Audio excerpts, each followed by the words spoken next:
Hello, everyone, and good morning. Welcome to our live feed update for July 21st. I'm your host, Taran Armstrong, and I'm here today to update you on everything that happened yesterday on the Big Brother 27 live feeds. It was day 13 in the house, and just a lot more conversations about the renom/renoms, who the target may or may not be, and just a lot of people pissed at Jimmy. Really, is really where we're heading.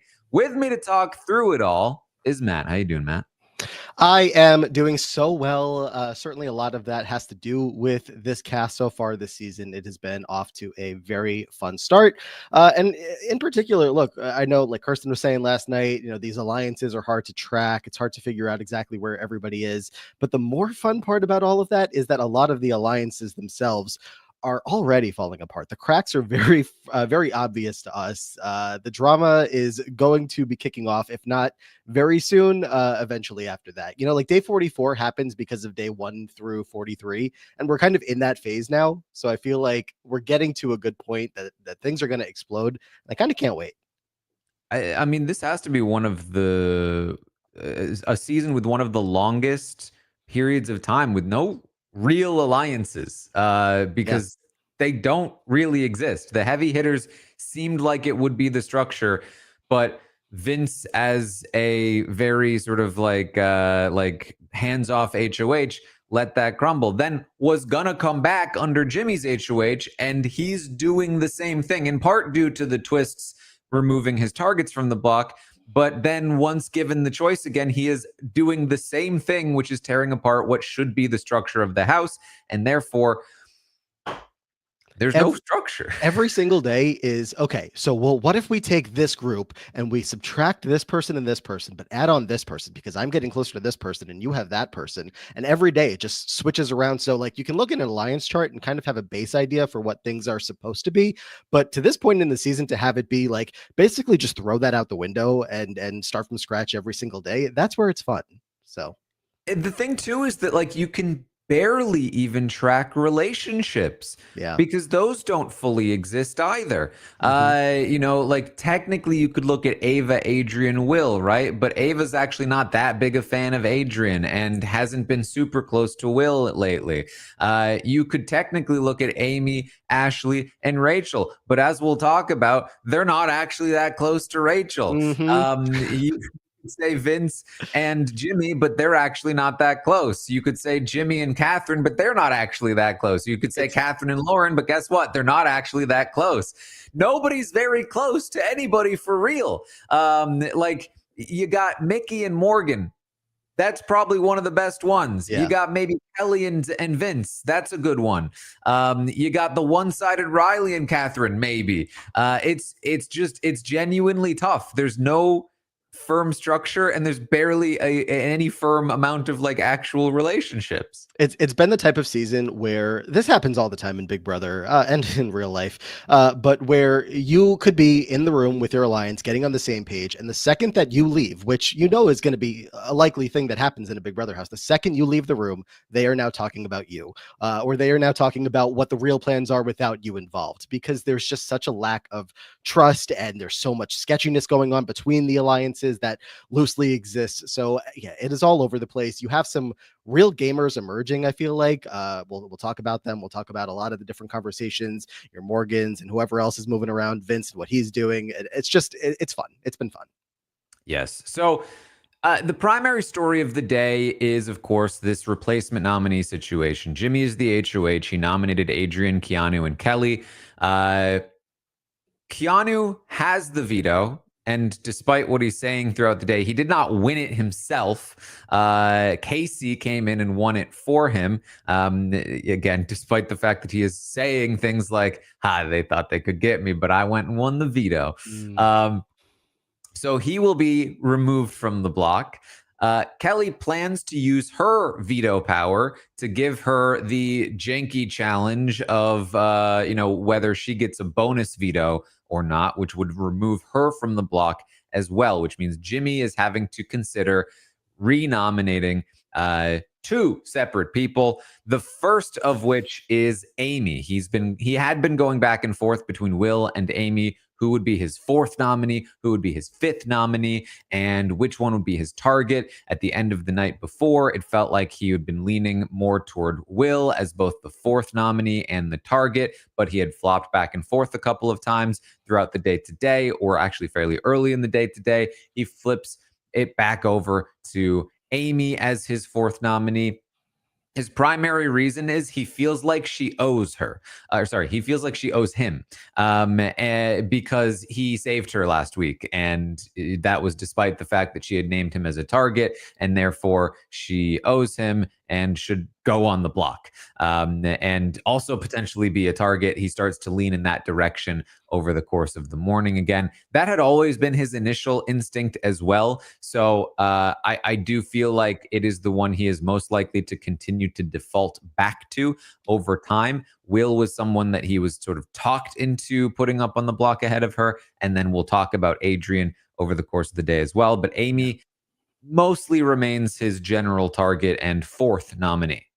Yeah, Jimmy's head has been spinning in circles. He changed his mind on that, not on necessarily those two people being the picks, but just like the order of the picks. Is it going to be Will over Amy, Amy over Will? And just throughout the day, just every conversation that he had, you kind of got a different sense of where he was at. But it does seem like he defaults to Amy being the top choice of who he wants to go up and potentially go home. But we'll talk about where he really sits with that. It is funny to hear all of the, maybe not a bad thing, BB19 Cody erasure that he's doing of, oh, this is the first time anyone's ever had to put 5 people on the block. And no one's correcting him. No one knows, but that's okay. So he thinks he's the first one that's ever going to have to do it. So he's stressed about that. He's, a little, poor me. I can't believe I have to do this. Meanwhile, as we know, this is the showman himself. And if he has to make 5 separate nomination speeches and get all of the attention on him, and again, poor him, he'll be okay.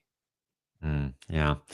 So Mickey, Morgan, and Rachel are going to continue to bond over the fact that they hate what Jimmy is doing. They hate both of these nominees. Both Will and Amy are frustrating nominees to them. They don't understand why somebody like Riley is not going on the block. And every time they try to talk to Jimmy about it, he shuts them down, especially with people like Riley. He's like, it's too early. It's too early to do a Riley. Well, what about Lauren or Catherine? No, it's too early to do one of them. Okay, like what about like Ashley or something? She could win a comp. It's too early to do Ashley. And then he has the gall to be like, man, you guys keep saying you don't like my nominees, but you won't offer any suggestions of who else I could put up. And it's like, oh boy.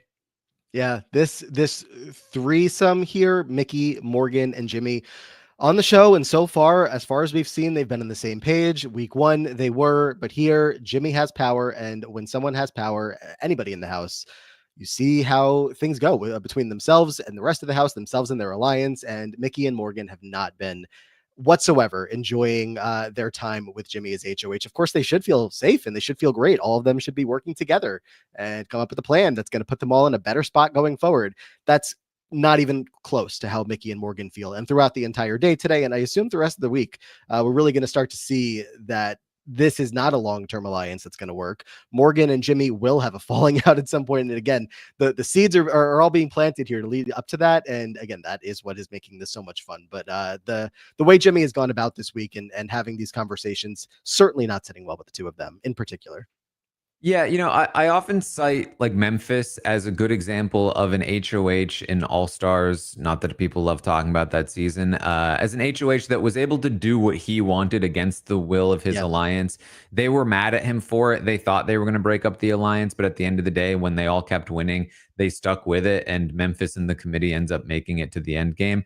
But I do think there are some key differences there. One being that when Memphis didn't target the people that his alliance wanted him to, Kaser and Janelle, it was because they weren't targeting him. They were targeting the rest of the alliance. So when the rest of the alliance won HOHs the following weeks, they had to still deal with Kaser and Janelle in a way that he didn't. He also had his own actual target, kind of a weird one himself. But like he had his own sort of set agenda, and And even though it wasn't a great reason for it, he had a reason for it. Nobody was particularly upset that he was going after somebody like David. And when he ends up taking out Nicole, that's also like fine with the alliance. That wasn't like one of the alliance's secret numbers or anything.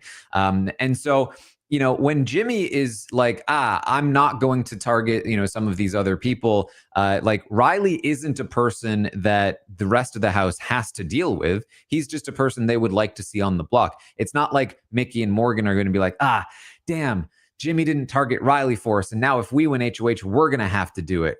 No, they don't have to target Riley. Like that's not a problem for them. And so they can focus their energy on targeting Jimmy, which they are. They're talking about who can we get to target Jimmy next week because we want him on the block. Like, we don't like this guy and we want him out pre-jury. We don't want him on the jury. We think that he's going to be like a bitter juror and we are going to have to betray him at some point, and we'd rather do it pre-jury than post-jury. And so they're starting to talk about like, well, man, do we need to work with Keanu?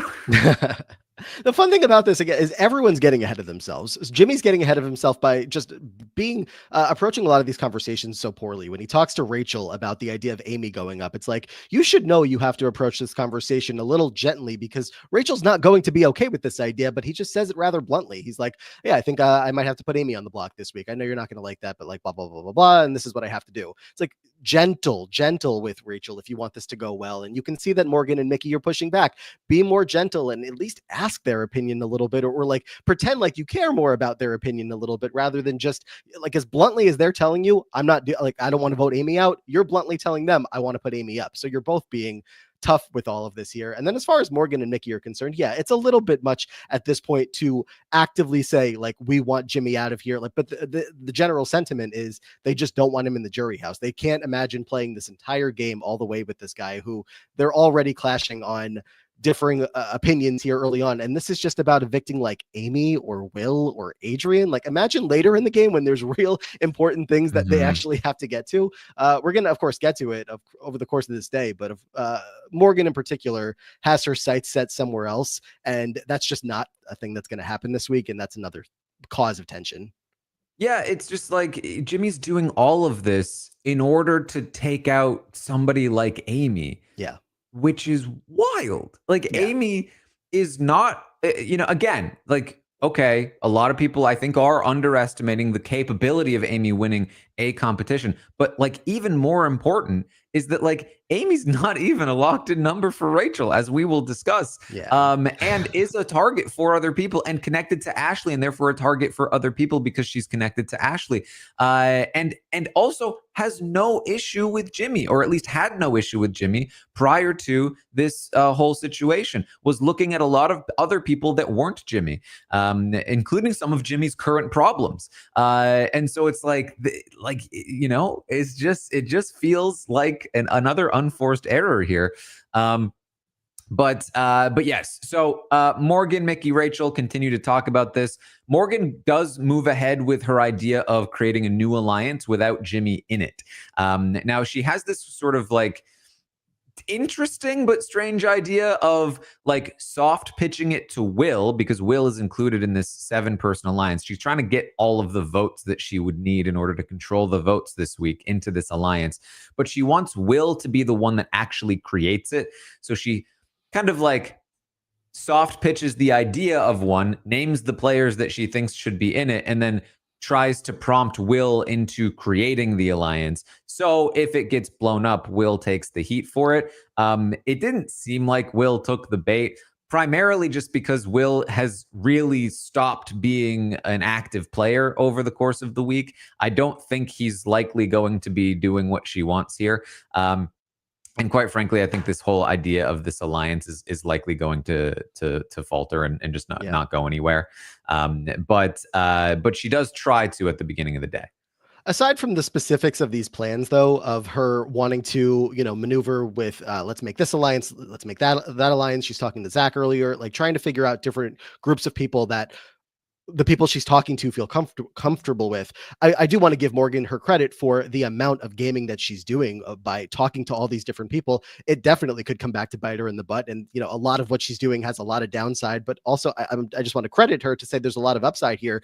She's talking to Will and giving him a lot more than I feel like a lot of other people are giving. So if I'm Will and I'm just listening to Morgan talk to me and try to make me feel comfortable and talk about ways that we can move forward in this game when nobody else really seems to be doing that. Like Will has his connections, I don't know, an Ava, whoever, who just like check in and they talk about this or that. But it feels like Morgan comes to him with like real solid ideas and plans. And if I was Will, I feel like this pitch from Morgan would at least make me feel comfortable with her to the point where, you know, as we're getting set up for a potential Morgan versus Jimmy war, you know, if Morgan's pulling some of these pieces over to her side that just feel more comfortable with her, I do think that will work out for her in the long run if she keeps, you know, watering these seeds.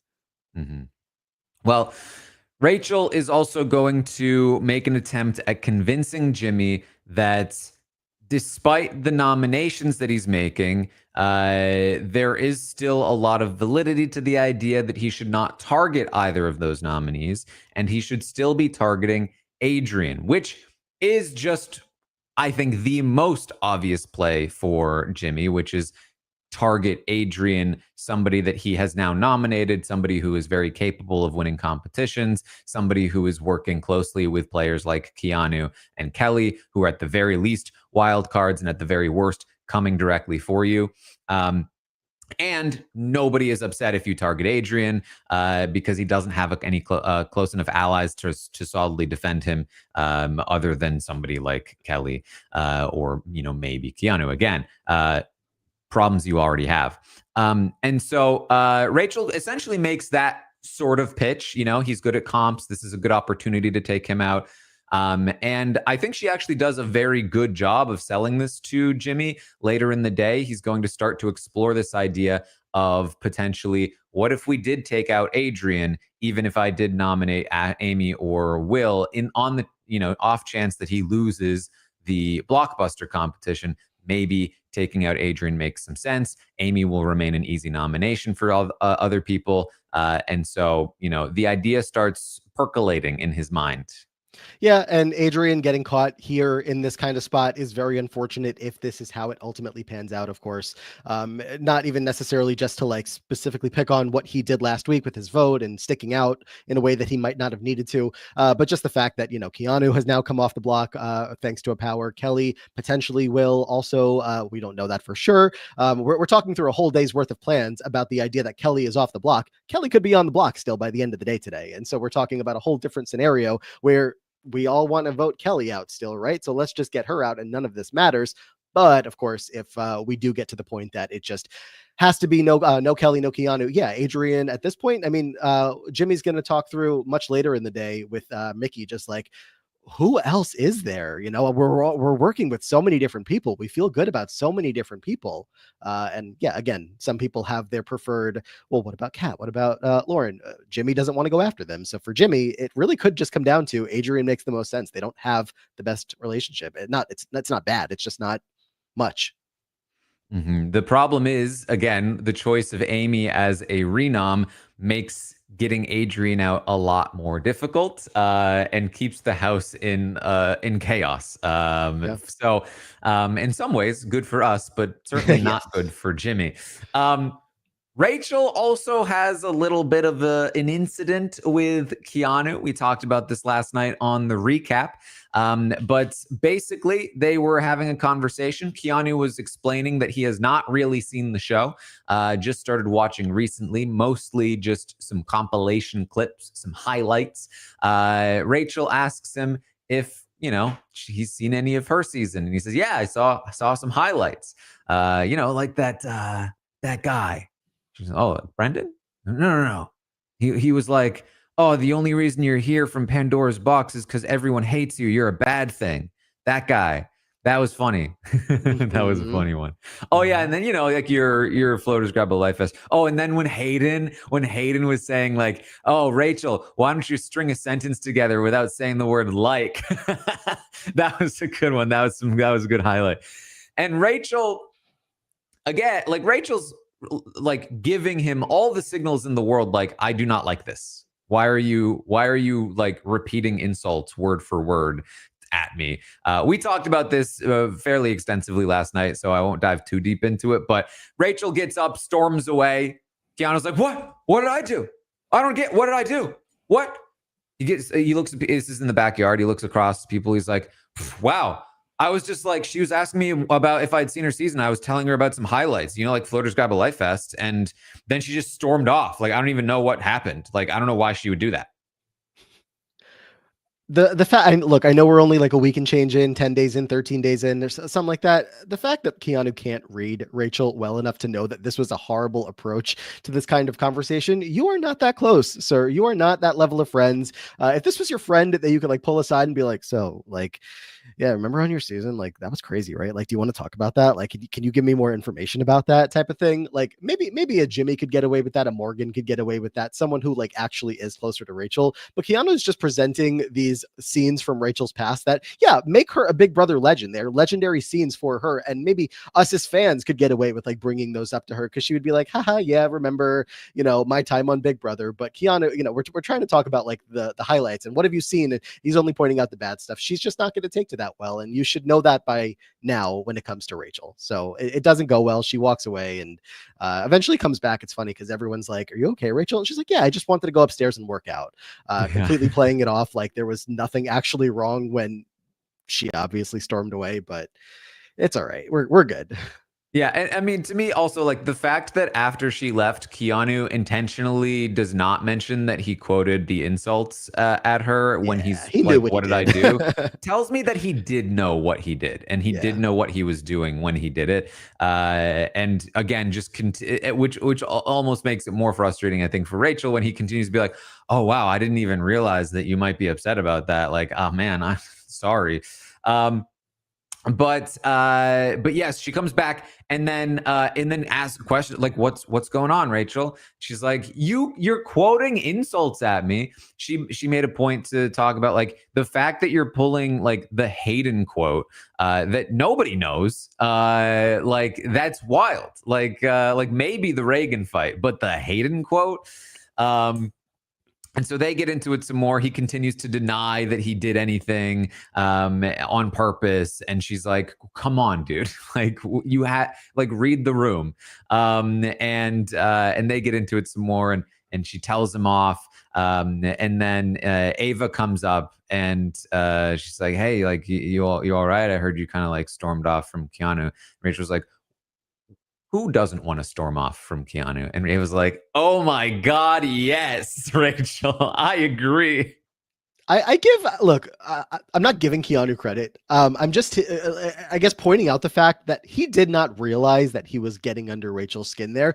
But again, that's the problem. The fact that he's not. But that's what I'm saying. I feel like he did. I feel like with the fact that immediately afterward, he's like, what did I do? I only said Floaters Grab a Life Fest and didn't say, all I said was that Hayden said that she can't string a sentence together without saying like, tells me he knew exactly what he was doing. I think we're kind of saying the same thing, but a little differently. I think that Keanu realized after the moment what set her off, but I don't think in the moment that he was saying it, he was intentionally trying to get under her skin, but it's still Rachel and that's going to get under her skin. So again, I think he very quickly realized what exactly he said that pissed her off, but in the moment, I'm not sure. I don't know if he's smart enough to be doing that and getting under her skin intentionally. Maybe I'm wrong. I do agree with that. Yes. I don't think that he was doing what Rachel thought he was doing, which was like intentionally trying to quote the insults at her. Although I don't think that he was also like just very innocently talking about Rachel's,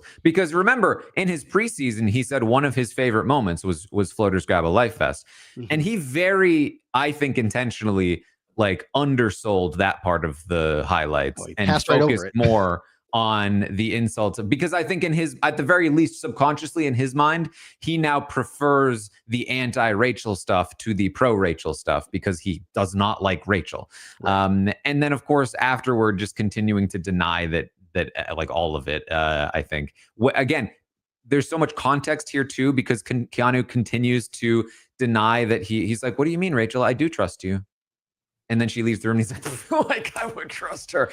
But she knows he doesn't trust her. And she's like, Keanu, I know you don't trust me. He's like, what do you mean? No, I do. I don't know why you're acting like I don't. Rachel, why are you like this?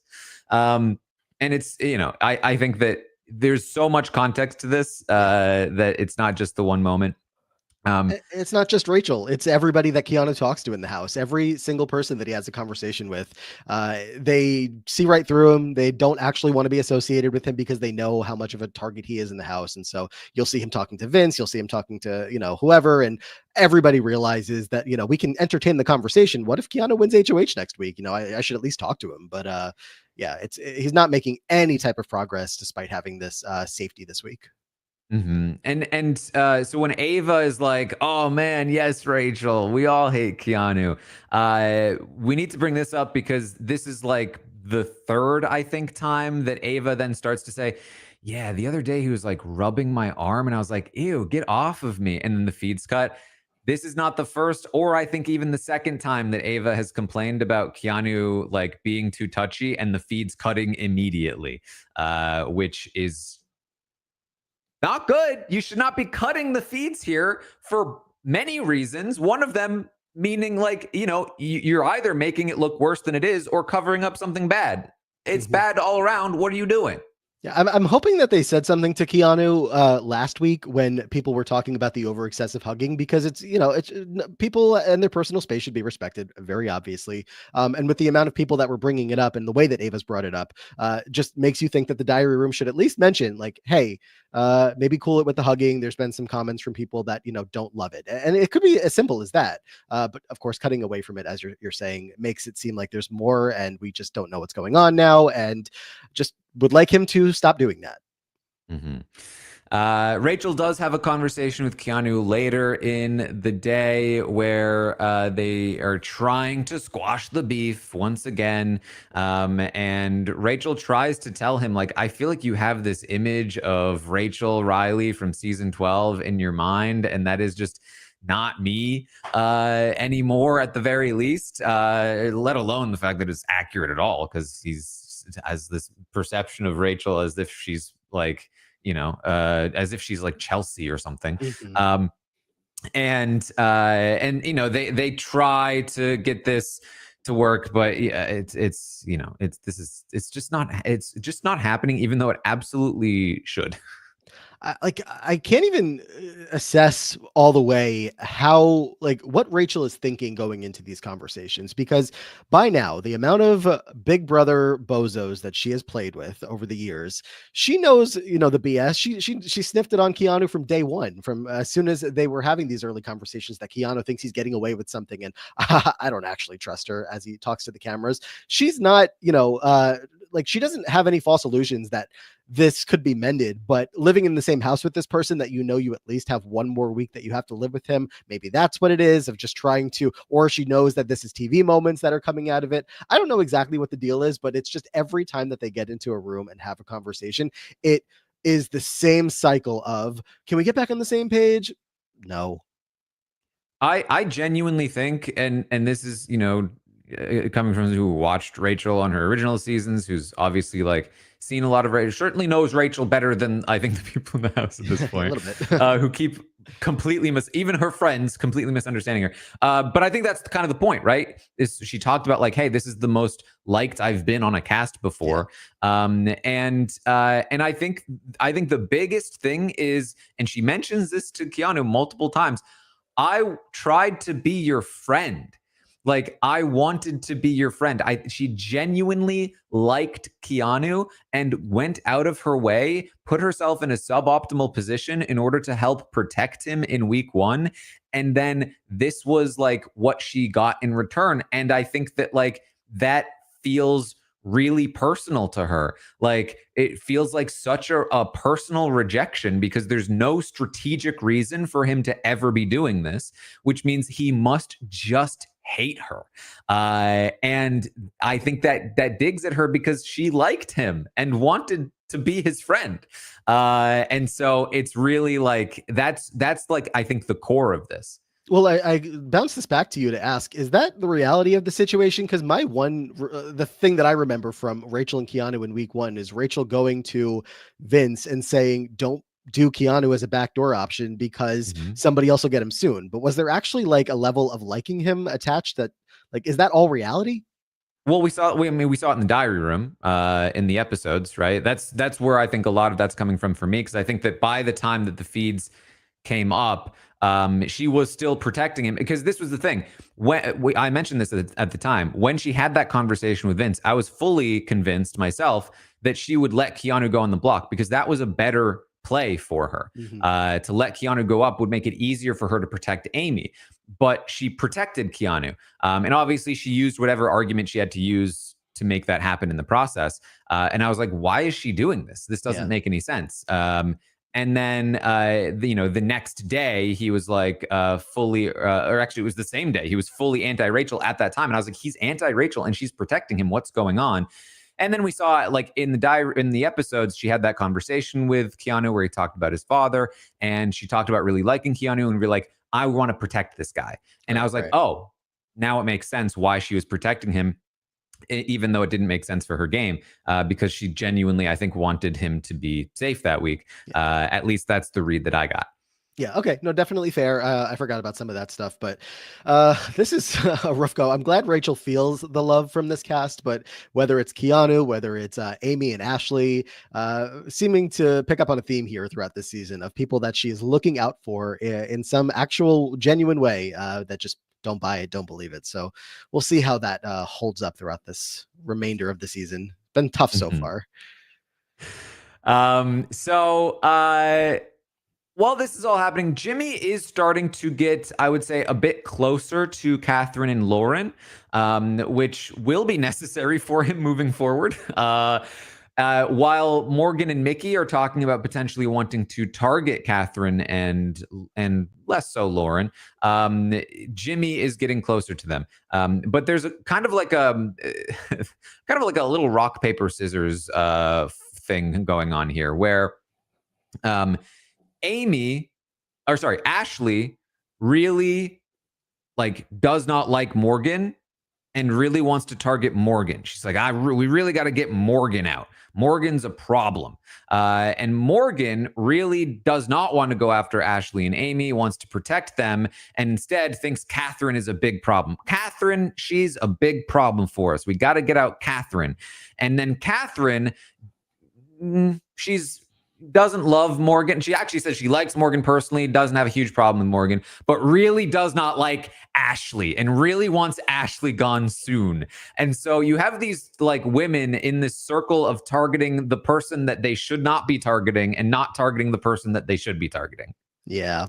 The thing to take it that step further is the amount of pressure that each one of them is applying onto this terrible circle for all three of them involved. And of course, it is Morgan that is doing the most pushing and pressing on just about everybody that she can get, a hold of for a conversation to press this Catherine is an issue problem. Ashley, I think it definitely mentions about, feeling a little weird about Morgan from time to time, in the same way she talks about Rachel. I mean, Ashley, you guys have talked about it a lot, has some good reads and then also is, horrible socially. And yeah, I mean, the thing for Ashley is that she's correct that Morgan is a threat in the game. The thing that she doesn't see is that Morgan is the only threat in the game that's actually looking out for Ashley in any capacity and not looking to target Ashley. Right. And so of the threats in the game, she's targeting the exact wrong one. Yeah, Ashley and Amy are both playing this game as if they are already at the final 5 or 6, and all they have left to do is eliminate the next biggest threat, which would be Morgan at that time. We have still 16 people in this house, so that is not going to work anytime soon. And if if it gets back to Morgan that she's willing to not work with her or wanting to get her out at some point, doesn't trust her, Morgan could very easily flip this around and say, you know what, Lauren and Kat, come work with me and let's get out Ashley instead, because enough's enough. I don't know that that's going to happen, because again, Morgan, it's as if Kat did something really bad to Morgan. I don't know. This did kind of feel like it came out of nowhere. I understand where Morgan's coming from with feeling weird about Kat. They just have no connection whatsoever. She feels like maybe Kat is influencing some people that Morgan also wants to have some influence over. And just at the end of the day, is a piece that has nothing to do with their games. If she wins, of course, Morgan could be worried that Kat could put her up or come after people that Morgan is close with. So it makes sense why she is going for Kat. But the amount of pressure, again, that she puts on it with different people throughout the day, very worried because, of course, if Kat wins, or even if Lauren wins at this point, it's going to get back to them what Morgan's been up to. Yeah, I think a big portion of this is with the big turn that Morgan and Mickey have made on Jimmy.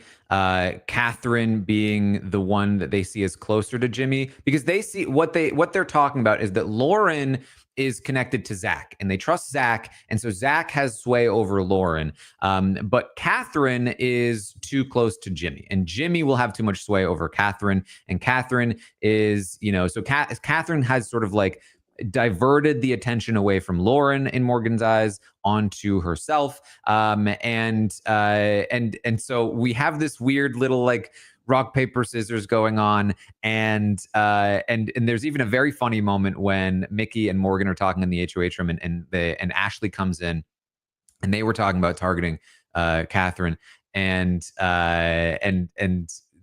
Morgan goes like, okay, Ashley, if you had to choose, if you had to vote out one of Lauren or Catherine, which one would you want to vote out?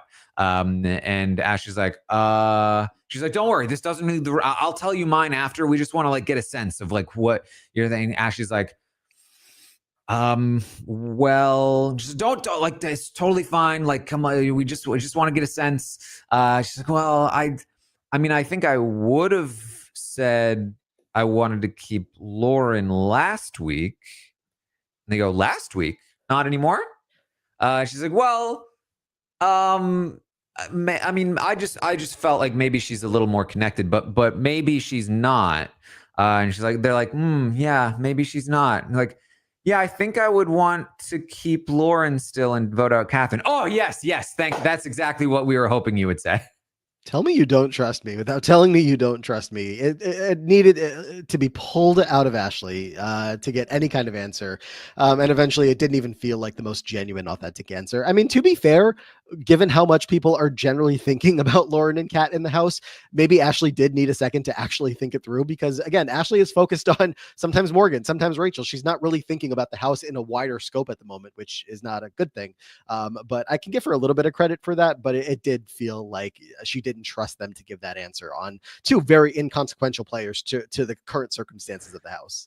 Also, just like I think they very clearly had a preference for which one she would answer, and so she was just trying to determine which one they wanted her to say. And then once she did, she said it, and they did not seem to recognize that she said it because they led her on to that answer very obviously. It just feels like you could have easily said, like, if that's the case, if you did pick up on that, be like, I really don't know. Like, I'm kind of indifferent. I'm down for whatever whatever you two think, and then they could have jumped in and maybe said, oh, we prefer Lauren stays, and then she could have jumped on that. But it was just a very awkward, tense scene, like you said, kind of funny. So, yeah. So all that's going on. Jimmy has a lengthy conversation with Catherine and Lauren up in the HOH room last night, where he has been thinking about, I think, what Rachel was pitching to him, and he's starting to consider pretty heavily evicting Adrian. And he brings that idea up to Catherine and Lauren. He says, hey, Adrian almost beat Casey, one of the best competitors ever. Like, that's kind of threatening, no? Like, maybe we should evict Adrian. Catherine pushes back. Catherine actually doesn't like this. She says she wants Amy gone. This is a distinct shift from where she was the previous week, where she was a vote to keep Amy, of course. But she says Amy is linked to Ashley, and I don't want Ashley on the jury. I don't want Ashley to have a single number in this house. I don't want Ashley to have anything. And even mentions, like, what about nominating Ashley? And of course, Jimmy's like, nah, it's too early to nominate Ashley. And so Jimmy says, here's the thing. I also don't want Adrian on the jury. And they're like, oh, really? And he's like, yeah, I think Adrian will vote for somebody nice to win. And I'm not nice. So fair. I just don't understand. It's week 2. It's day 13. Why are we talking about the jury? The jury lately has started like 2+ months into the season. We could be in September before we get our first juror again. I think that happened for the past 2 seasons. Maybe my dates aren't exactly correct, but it's going to be a long time. So the way that they're looking at it through that lens is kind of wild. But whatever. At this point, I understand where Jimmy's coming from with Ashley. You know, she doesn't make sense for you to actually be going after at the moment. It feels like you kind of have a decent relationship with her. A lot of people that you have a relationship do as well. So he's kind of maybe doing the same thing of not wanting to go after Ashley, even though that like Lauren and Kat would be okay with it, that he also doesn't want to go after Kat, even though Morgan and Nikki want that. So he is kind of having to play this middle spot. And that's why we're getting the nominations that we're potentially going to get. But it's also just causing so much mess in the process that next week there could be many more people mad at him than he's expecting.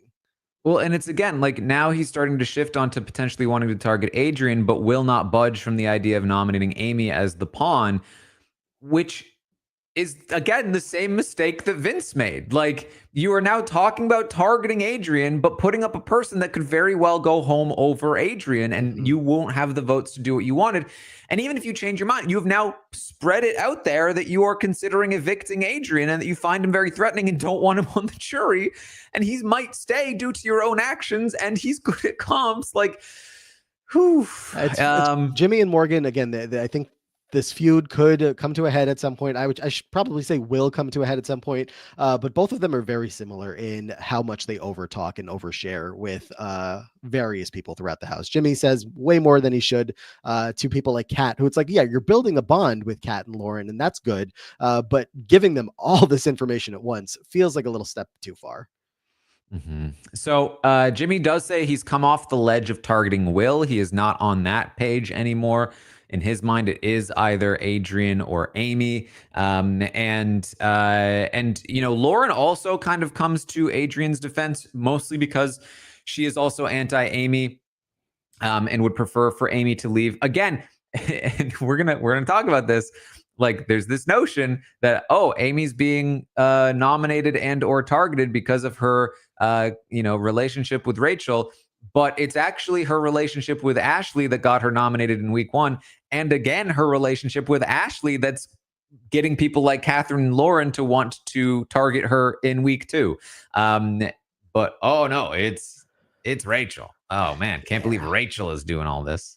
Yeah. The general sentiment seems to be, even if it's not this week that Amy goes, Jimmy saying this, Kat and Lauren are agreeing that she has to go in the next couple of weeks. We don't care about, she's going to win comps or not.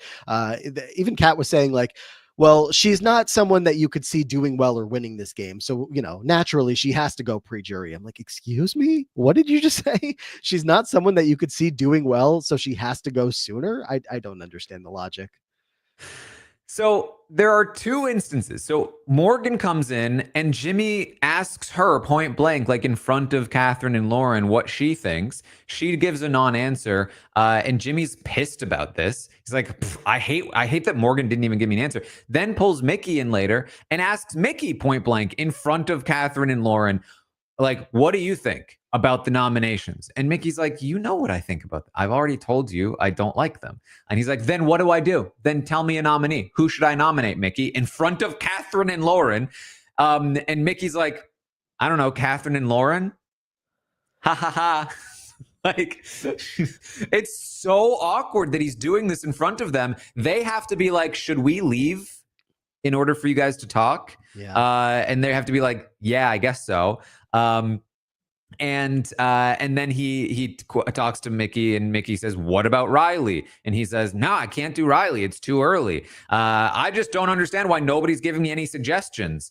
And it's just like, you can see why Mickey and Morgan are frustrated. Yeah, I mean, like, I don't know. The best analogy that I can think of at the moment is like, imagine you like showed up to dinner and your one friend invited you, but there's a table of like 12 people there, and the first question they ask you when you sit down, like your best friend asks you, "Oh, so what do you think about this political thing that happened today?" And you're like, "I don't know any of these people's opinions on this stuff. I can't just jump in and give my opinion because I mean, maybe you can, but you don't know what kind of response you're going to get from the crowd. It's a whole wide open group of people that I don't talk a lot with. maybe I don't even know very well. And if I just jump in and start saying things, yeah, like you and I, will probably be on the same page because that's why you're my friend. Or maybe we won't be on the same page in Morgan and Jimmy's case, but like Lauren, Morgan, and Catherine, or Lauren, Catherine, and Mickey do not talk like that. Maybe they have little conversations here and there to, just put on the facade that there could be something there. But they, I don't know, they kind of just come into this completely blind, not knowing what to say. And then when they go back out and talk to each other and they talk to Rachel about all this stuff, they're like,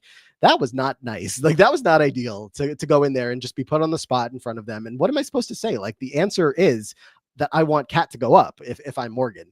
So what am I supposed to say? Like, Riley's with Kat. So like it was just out of nowhere, and giving a non-answer is almost just as bad. So it didn't put them in the best spot. And Jimmy should have known that, because he knows that these groups are not together. Like he's trying to pull in Lauren and Kat, and he's got Morgan and Mickey on the other side that want to maybe go after them. It's messy, but it's fun. Yeah. So I've been teasing it, but Amy and Ashley are going to talk later in the night as well about how it is all Rachel's fault that they're in this position. Ashley is convinced that Rachel will put the two of them on the block soon, and that they may need to take that shot first. That they do not trust Rachel. They think that she is the reason they're being targeted, and they also think that she will target them. And so you have it. Yeah, and there it is. Look, luckily, everyone has completely counted Amy out. So at this point, of course, Amy's never going to win an HOH and have the opportunity to do something as crazy as put up Rachel. I don't think she would. I really don't think Ashley would either. But again, they're playing as if there are so few people left in the house. I understand a little bit of what they're saying when it comes to how Rachel talks game to them, where she withholds a lot of information. She doesn't give them much. It should be clear that they're on the same page. But I guess Rachel maybe is trying really hard in this game, in this season. And you do see this in a lot of her conversations, to just say the right thing to the right person at the right time when it comes to her actual allies. And her and Morgan have a great connection. Like, they can just say anything to one another and they're usually on the same page. But she's obviously noticed when it comes to Amy and Ashley that sometimes there's a difference of opinions. So if she says the wrong thing, she doesn't want to get into it with these two because she needs these two. So it's just tough because they're growing closer without Rachel. There's always the third. There's always the one that's not as close as the other two, and that's Rachel here. Well, I mean, and that's sort of the thing, is that like Rachel does talk all the game with Amy. She just doesn't talk as much with Ashley. Yeah. And Rachel has said it herself. She's like, I'm with Amy and Ashley's with Amy. I'm not super with Ashley. But that does not mean that Rachel is going to be targeting Ashley anytime soon. And Ashley has taken this to mean that Rachel is like going to be outright targeting her. And somehow Amy seems to think the same, despite everything. I think probably because she just blames Rachel for the position that she's in. But it's just kind of wild. It's like, it's I don't think I've seen a house with as like reads this bad. Just across the board, so many bad reads. It's hard to find people that are able to accurately read. Hey, Ava's right there. Put some respect on Ava Pearl's name. But she's not even making that many reads. She's just kind of. I mean, the thing I would give her credit for in this aspect is she walks into a room and she can pretty easily read, the vibe, or maybe just inject her own personality into it to take over the vibe of the room. So she's got that going for her. But of course, generally agree with you on that. And for Amy, it's not even just like the reads in the gameplay. It's a lot of people taking issue with how emotional she is as a human being. And so a lot of people are, I'm sick of the theatrics and the crying and the this and the that. And people just kind of want nothing to do with that anymore. They want her out of the house strictly because it seems like she just annoys them with all of that. So I don't know that she can necessarily fix that. That's just kind of who she is, but it's getting under a couple of people's skin. Mm-hmm. So Adrian talks to the cameras very late into the night. Which is funny because he mentions how one of his rules is that he has to get good sleep every night, and then spends like 2 hours at 3 a.m. talking to the cameras. just basically talks a lot about like his strategy for the week and how, it would be, he starts counting votes for like where he thinks things will land. He considers throwing the blockbuster competition because he thinks he has a better shot against Amy than Will does. He does seem to back off of that idea. He talks a lot about like how great his social game is, except from my standpoint, this is the most I've heard him talk game on the feeds, and it was to himself.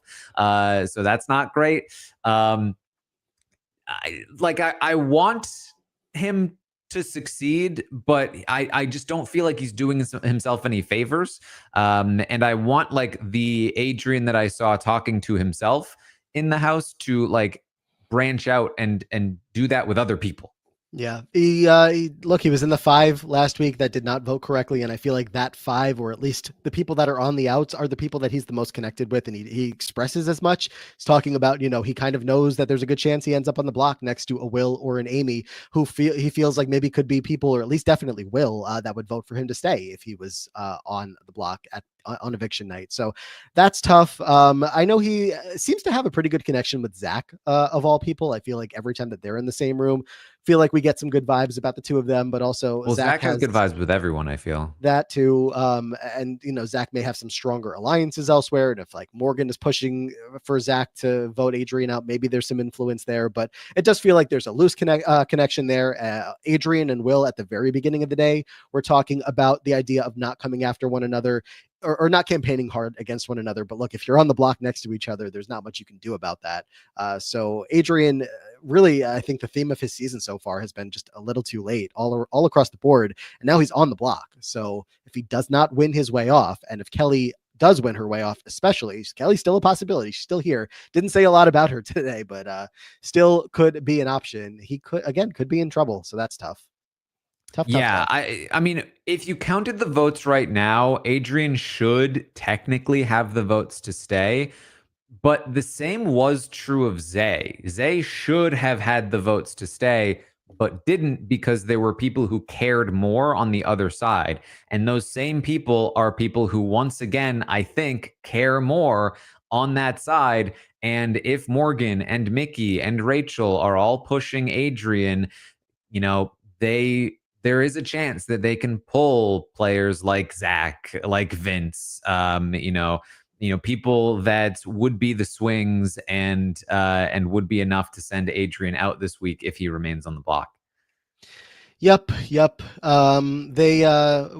didn't talk much about it. Not that it's the most important, but they got some alcohol last night. Mm-hmm. Adrian was on the wrong end of some FMKs. Particularly Riley mentioned the K in FMK for Adrian. So that's not a great sign when you're looking for votes and people are killing you in this silly little drunken game. But that's going to be okay. I think Keanu said that he wouldn't marry a dude, but he would marry Adrian. So, with the K's come some M's, and hopefully that'll help him out a little bit this week.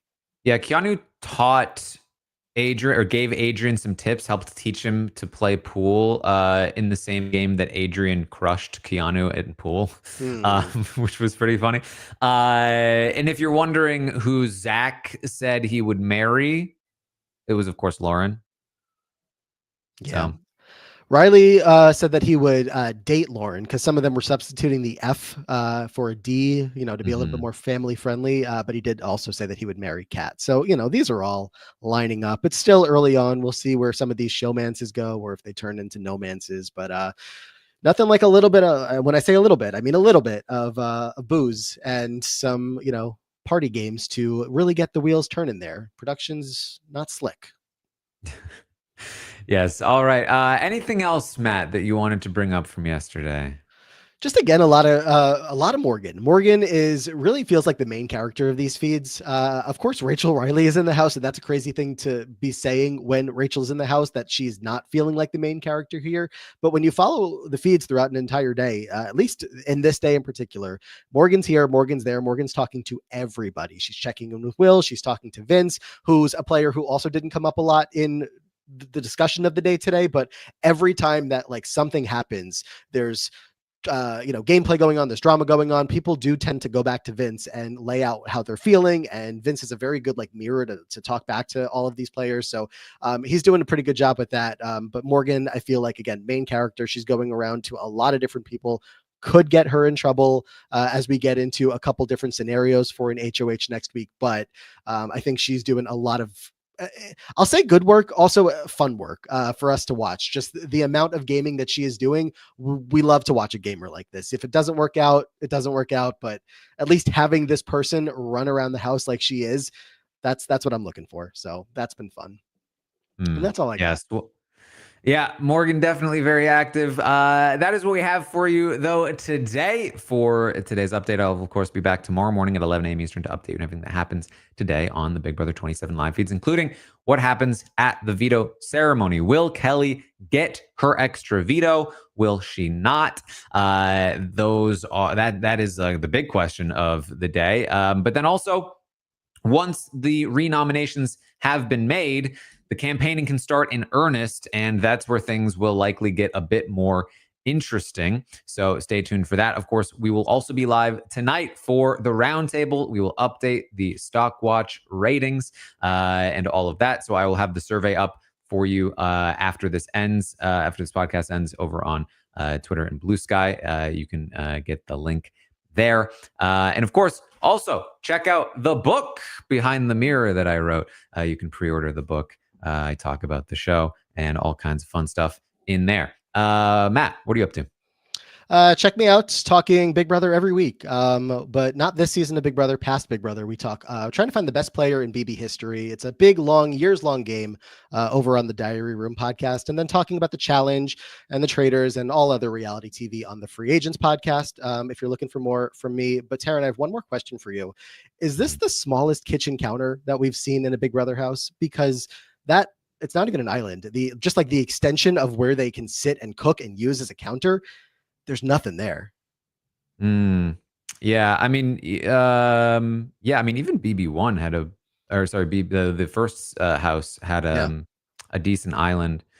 There's nothing. I mean, we've seen seasons where they have like a whole island, of course, like a little farther out, and they have like seating on the inside and on the outside. Here there's like 2 stools, and it's just like a tiny little L that comes off of like the main sink area. I don't know. It's got to be one of the smallest ones for sure. I think I can't picture a smaller one in my head right now, but I also don't have all of the kitchen images in my head right now. If if book number 2 needs a chapter about the kitchens, this is certainly one that's going to come up. It's just they're all cooking around like this tiny little space. It's I don't know, but it's okay. There's plenty other things to keep an eye on in this house, in this game. So yes, thanks again for having me, and that's it. All right. Well, thank you all so much for joining us here today, and I will see all of you next time.